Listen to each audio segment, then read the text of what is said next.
a game that didn't seem to settle down much, you know. So sometimes that's what big games are like, and certainly we know when we go on the road that that's often what we've gotten. You know, so credit to Toronto that the game meant a lot to them. They knew that a result got them in the playoffs. Obviously, a big moment for their organization. And they made it hard on us. You know, it was an ugly game. There wasn't a lot of flow or rhythm on either side.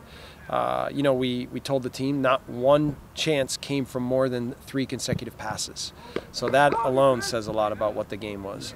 But regardless, you know, we still feel like we can do better in those kinds of matches, along with also the kinds of matches that fit the way we want to play. So, you know, we'll learn from it, and come playoffs, we'll make sure that if confronted with that again, which is a high possibility, that we'll be ready to go. Do you think there was any kind of letdown when you see you know, Bradley and Altidore and Giovinco on the bench to start the game? No, I don't think it was that. I just think that, you know, first of all, the field was very fast because they cut the grass short, and it's very wet and fast. And then that meant that it was hard for us with the ball to find any rhythm. And then they did a good job of making it hard on us, closing us down, going after us, you know, making the game ugly in certain moments. And that's a credit to them. You know, I mean, we can do better, but you have to also credit them. You had an ugly game, but then you had a beautiful goal at the end. I mean, as a soccer fan, what do you think of that goal? Yeah, great strike. I mean, we've seen that from Sean Wright consistently in training, that when he can arrange his feet. Are you talking about Giovinco's goal? Sorry.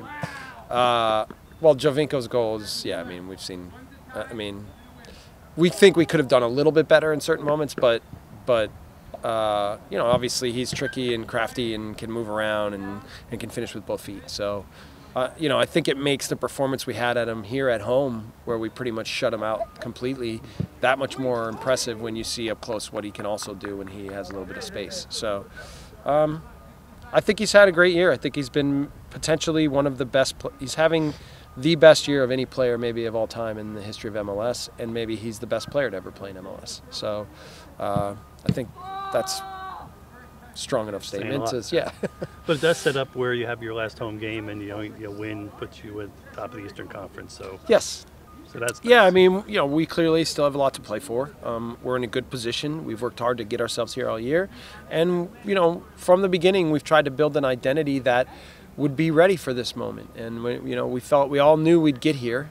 And now it's a matter of making sure that in all ways we've built this thing up to be tested and be battle ready. And now, come the end of the season, be prepared to put everything out there and be successful. So here we are, everything to play for. And I think this group's ready.